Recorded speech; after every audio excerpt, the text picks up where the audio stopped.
Hey, welcome back to the Black and Gold Standard Podcast. And today we want to keep our series going with the free agents. And today we're going to talk about the linebackers.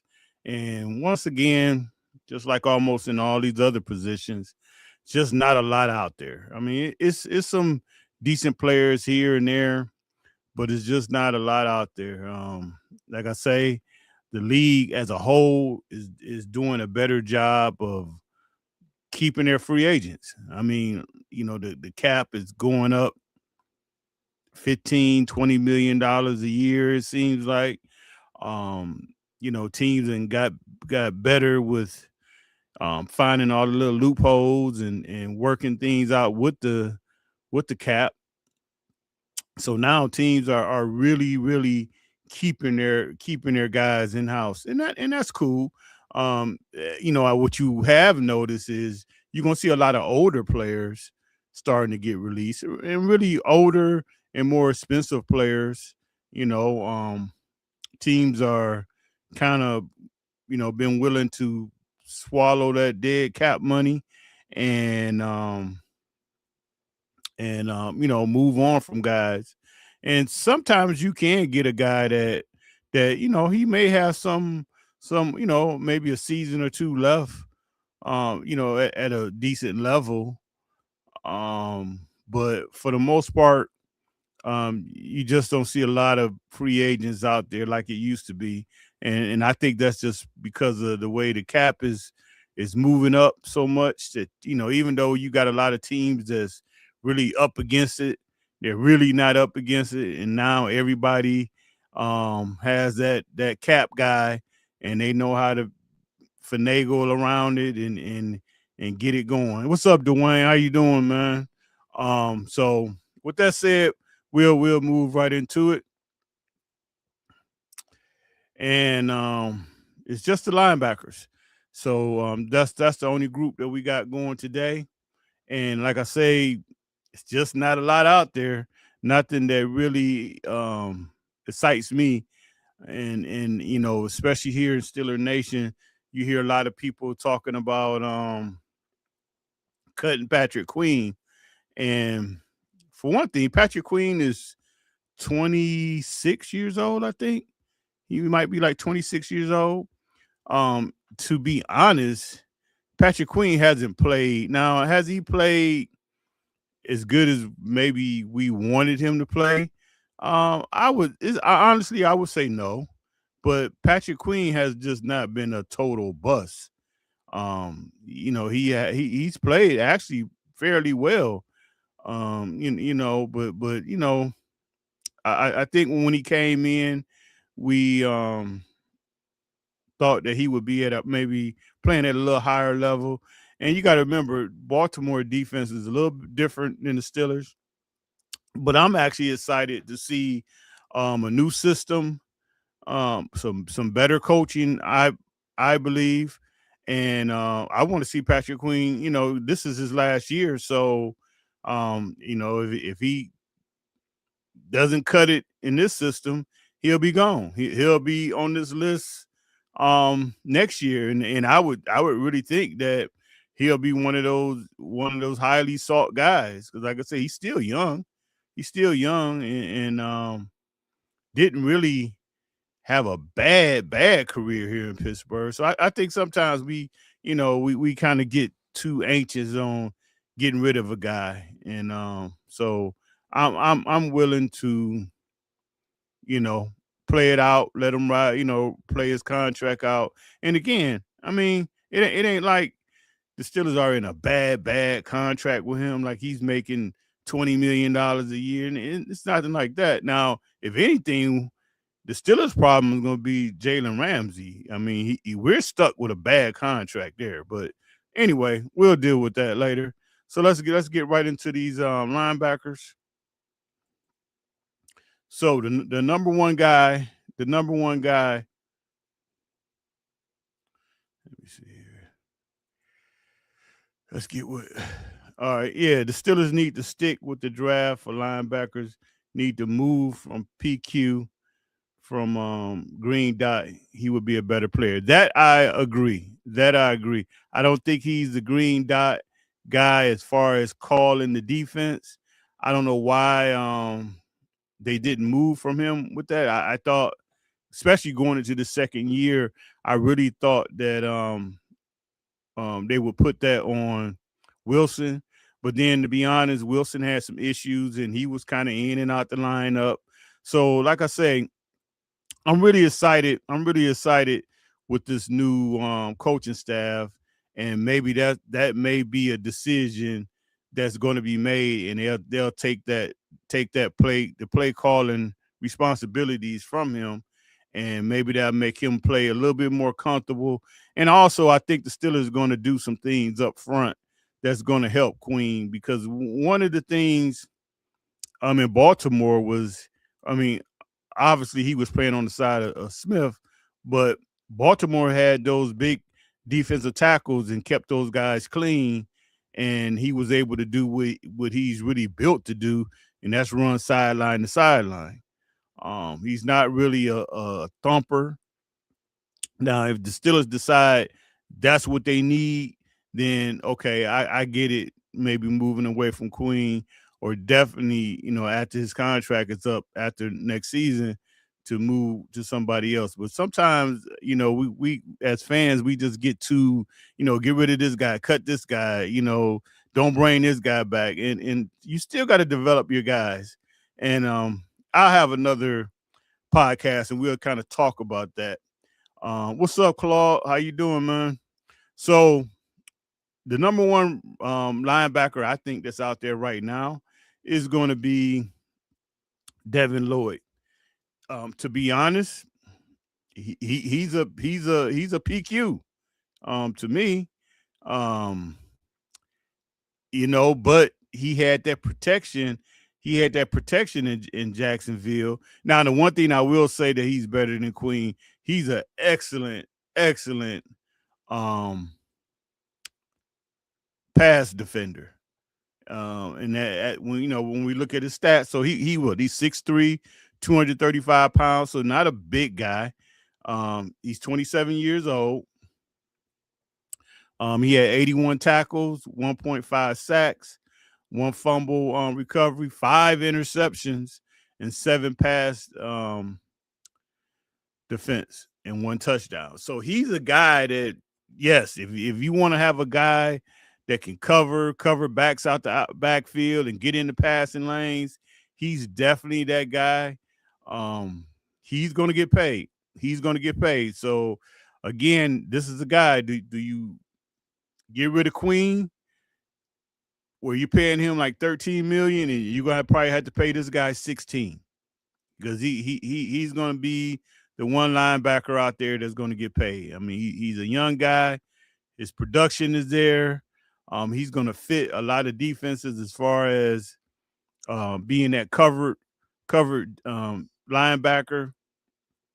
So again, you got to kind of figure out what you want to do, but he's going to be a guy that's probably going to demand more than what Patrick Queen is getting paid right now. So the number two guy, again, another young guy, N'Kobe Dean. He's 5'11". I really don't like that. I really don't like that. 231 pounds. He's only 25 years old. Again, this is probably going to be a guy now. He's probably not going to be able to demand that type of money that Lloyd or you're paying Patrick Queen. That size, that height just kind of turns me off. Kind of reminds me of Devin Bush, and just a kind of a little fella, But he had a productive year as far as his stats go. I don't know. I think he had some injuries. 55 tackles, 4 sacks, 2 forced fumbles. I don't think that 5 interceptions is right. He did have 5 interceptions and 1 pass defense. But again, this is a guy that he's small. He's 5'11". Um, I don't know. I think Philly is actually going to let him go. Um, Not that he was a total bust, but I just think I think that size just kind of works against him. But he ended up having a decent year. Again, he's gonna be a guy that you're gonna have to probably have to pay him almost $8-9 million. So I think he'll be cheaper than Patrick Queen, but is he really better than Patrick Queen? I don't really think so. So um, with that said, it's just one of those things that you have to deal with. And again, like I've always said, this free agents class is really, really not that good. I mean, to me, I think Lloyd is probably the catch in this group, and then after that, most of these guys, they're decent guys. They're decent guys, but they don't really do it for me. Um, so the number three guy is going to be Leo Chanel, 6'3", 250 pounds. He's 25 years old. So this is another guy Kansas City is probably hoping to get back. Another fairly young guy. He's gonna you're gonna have to pay him. You're gonna have to pay him. 58 tackles, 2 sacks, 1 interceptions, 2 pass defense. He's gonna be right around that $10 million, probably right around that $10 million mark. Um, so again, I don't really believe that he's a thumper type linebacker, but he could be a better fit as far as the green dot guy. I don't know if he has the green dot in Kansas City. He may, but but he had to come in and learn. Well, but anyway, it's going to be a new system for everybody, so they all going to be learning this new system. But um, I kind of see Kansas City maybe trying to work something out and keeping him because he's a fairly young guy, and they got him for cheap because I want to say he might have been like a 7th round pick or something like that. So they definitely was getting some cheap labor from him. So he's looking to cash in. He's going to be looking to cash in, and that's what you're supposed to do. The next guy, probably production wise, he probably had the best production out of all these guys.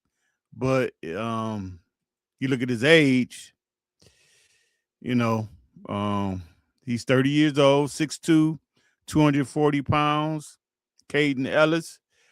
Um, he little on the older side, and even though that's crazy that we're saying 30 years old is old, it really is not. But um, you know, in the NFL, it's kind of old, I guess you could say. But 107 tackles, 3.5 sacks, 1 forced fumble, 1 interception, 6 pass defense. So he's another guy that kind of gets in that passing lane, gets to the quarterback a little bit. Um, but he's 30 years old, so probably he at that age he probably got another two or three good years on him still. So he's not too old. But he's gonna demand a little bit of paycheck.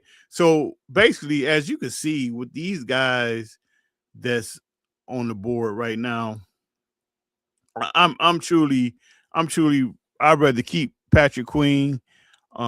Draft maybe if you can get a younger guy in the draft, and like I said, especially if you want to get a thumper type of linebacker, maybe you do that, and then play it out with Queen, and then let that guy take over going in the next year because Right now, you're going to cut a guy and basically don't have anybody to replace him with. And so and something else you have to look at. Look at the Pittsburgh Steelers' new inside linebacker coach, well, outside linebacker coach. He comes from I think his name is CJ Uyu. Uyu. I think that's how you pronounce his name. Uyu. And he's coming from Texas Tech. So he's going to be standing on the table for his guys that he had. I think Rodriguez and then Bailey kid. So you have to look at that, and maybe that's a possibility that he gets one of those guys inside, and you know bring one of those guys in. But I think the Steelers, like I say, at the point where they're at now, I can see them bringing in a rookie and then just kind of rolling with what they got. I think Peyton Wilson is starting to figure it out. Inside linebacker, yes, you do have some guys that can come in and get it right away. But for the most part, inside linebackers is a very tough position to learn. It's probably like one of the toughest positions to learn because it's just not that situation find ball and destroy ball. It's not that game is kind of gone now. So it's a lot of things that you first of all as a linebacker you got to know the whole defense. You got to know the whole defense, especially if you're calling the defense. So that's a lot of pressure. And these offensive coordinators, especially a young linebacker, they know how to manipulate those guys and have those guys seeing one thing and doing another. And had them guys all out of positions. And a lot of times all it takes is a wrong turn here or a false step here and you're done. So inside linebacker is a very tough position to for a young guy. Like I say, it's have been guys that came in and have done it, but when you really look at it, it's not a lot. And even the guys that have came in and done it, I think when it comes down to it, they get manipulated too. Because like I said, these offensive coordinators, these guys are good, and these offensive line coaches are good, and they know how to, you know, as a linebacker, you're always told to read your keys.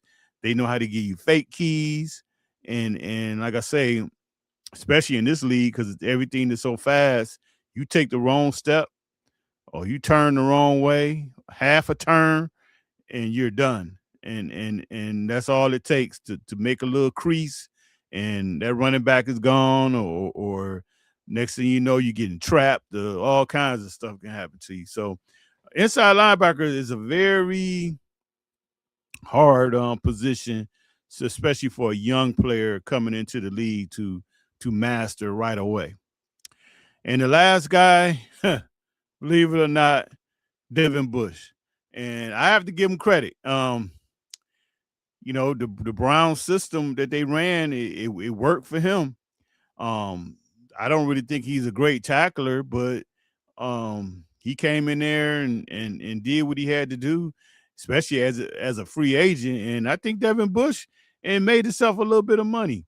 Again, I don't like the size, 5'11", 235, age 27. No, I wouldn't want him back because I don't think he's a great tackler. So I didn't really get deep into his film, but some of the film I did watch, he's making tackles, but it's 5-6 yards down the field, which ain't really doing you no good. He ain't really stopping nobody in the hole and doing anything. But I give him credit for putting up the numbers, and I think he's going to make himself a little bit of money. 125 tackles, 2 sacks, 2 forced fumbles, 1 fumble recovery, 3 interceptions, 2 touchdowns, and 8 pass defense. So I can't be mad at him. He came in there and did what he had to do, and either the Browns is going to pay him or somebody's going to give him a nice contract.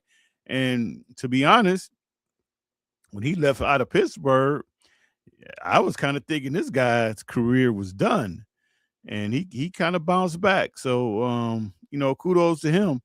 But I wouldn't want him back here in Pittsburgh. So um, with that said, that is the linebackers. Tomorrow we should have the corners and safeties, where I think the Pittsburgh Steelers may be interested in some guys, and they may be willing to spend a little money in that market, especially in the safety market. So I think after that we will be done. I mean, I guess we could do the kickers and punters. I mean, I don't know. We'll see if we're gonna do those guys, but yeah, we'll be done.